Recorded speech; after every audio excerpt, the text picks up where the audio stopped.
அனைவருக்கும் வணக்கம். Welcome to பக்தி ஸ்டோரிஸ் பை ஹரி. இன்றைய பதிவில் நாம் பார்க்க போவது சனி பகவானின் சிலையை வீட்டில் வைக்கலாமா என்பதுதான். சனி பகவான் நீதியின் கடவுள் என்று அழைக்கப்படுகிறார். இவரை வழிபடுவதால் எல்லா பிரச்சனைகளும் நீங்கும். சனி பகவானின் அருளை பெற்றவர்களுக்கு வாழ்க்கையில் எந்த குறையும் ஏற்படாது என்பது ஐதீகம். ஆனால் சனியின் தீய பார்வையை பார்ப்பவர்களுக்கு கெட்ட நாள் தொடங்குகிறது என்கின்றனர் சிலர். இந்து மதத்தில் சிலை வழிபாட்டிற்கு என்று தனி முக்கியத்துவம் உண்டு. கோவில்களிலும் ஏன் ஒரு சில வீடுகளிலும் கூட தெய்வ சிலைகள் நிறுவப்பட்டு வழிபடப்படுகின்றன. மக்கள் தங்கள் வீடுகளில் சிவன், பார்வதி, ராதா கிருஷ்ணா, ராமலீலா, விநாயகர், ஸ்ரீ ஹரி விஷ்ணு, லக்ஷ்மி, துர்கா தேவி போன்ற தெய்வங்களை வணங்குகின்றனர். சில தெய்வங்கள் அல்லது கடவுள்களின் சிலைகளை வீட்டில் வைப்பது அல்லது வீட்டில் வழிபடுவது தடை செய்யப்பட்டுள்ளது. அவர்களில் சனி பகவானும் ஒருவர். சனி பகவானின் சிலையை ஏன் வீட்டில் வைப்பதில்லை தெரியுமா? நம் வீட்டில் பல தெய்வங்கள் வழிபடப்படுகின்றன. ஆனால் சனியை வழிபட சனி கோவில்களுக்குத்தான் செல்கிறோம். ஏனெனில் சனி பகவான் கோவில்களில் மட்டுமே வழிபடப்படுகிறார். சாஸ்திரங்களின்படி வீட்டில் சனி பகவானின் சிலைகள் அல்லது படங்கள் வைப்பது தடை செய்யப்பட்டுள்ளது. சனி பகவானை வழிபட மக்கள் சனிக்கிழமை அன்று சிவன் கோவிலுக்கோ அல்லது சனீஸ்வரன் சன்னதிகளுக்கோ செல்கின்றனர்.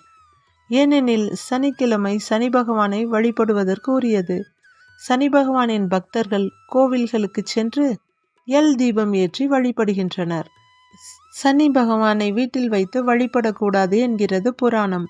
இதன்படி சனி பகவான் தன் பார்வை யார் மீது படுகிறாரோ அவர்களுக்கு தீங்கு விளைவிக்க என்று சபிக்கப்பட்டுள்ளார். புராணங்களின்படி சனி பகவான் கிருஷ்ணரின் பக்தராவார். அவர் எப்போதும் கிருஷ்ண பக்தியில் மூழ்கியிருந்தார். ஒருமுறை சனி தேவனின் மனைவி பிரசவத்திற்கு பிறகு அவரிடம் வந்தாள். அந்த நேரத்தில் சனி பகவான் கிருஷ்ணனின் தியானத்தில் ஆழ்ந்திருந்தார். சனி தேவனின் மனைவி இடைவிடாத முயற்சி செய்தும் அவரது கவனத்தை திசை திருப்ப முடியவில்லை. கோபமடைந்தாள். இதனால் சனி பகவான் யாரை பார்த்தாலும் தீமை விளைவிக்கும்படி சபிக்கப்பட்டுள்ளார். ஆனால் இந்த சம்பவத்துக்கு பிறகு சனி பகவான் தலை குனிந்தபடியே நடந்தார்.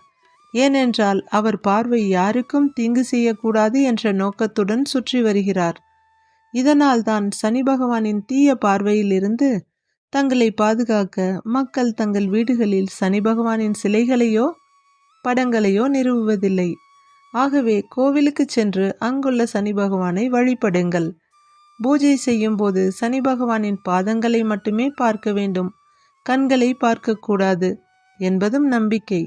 நீங்கள் அவருடைய கண்களை பார்த்தால் அவருடைய தீய பார்வை உங்கள் மேல் விழும் என்று சொல்லப்படுகிறது.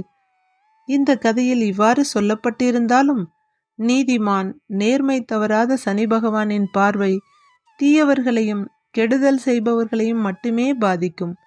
நல்லவர்களும் நேர்மையான எண்ணம் கொண்டவர்களும் எதற்கும் எங்கும் அஞ்ச வேண்டிய அவசியமில்லை. கதையை கேட்ட படித்த அனைவருக்கும் நன்றி. கதை பிடித்திருந்தால் லைக் செய்து நமது பக்தி ஸ்டோரிஸ் பை ஹரி என்ற சேனலை சப்ஸ்கிரைப் செய்து கொள்ளுங்கள். நன்றி, வணக்கம்.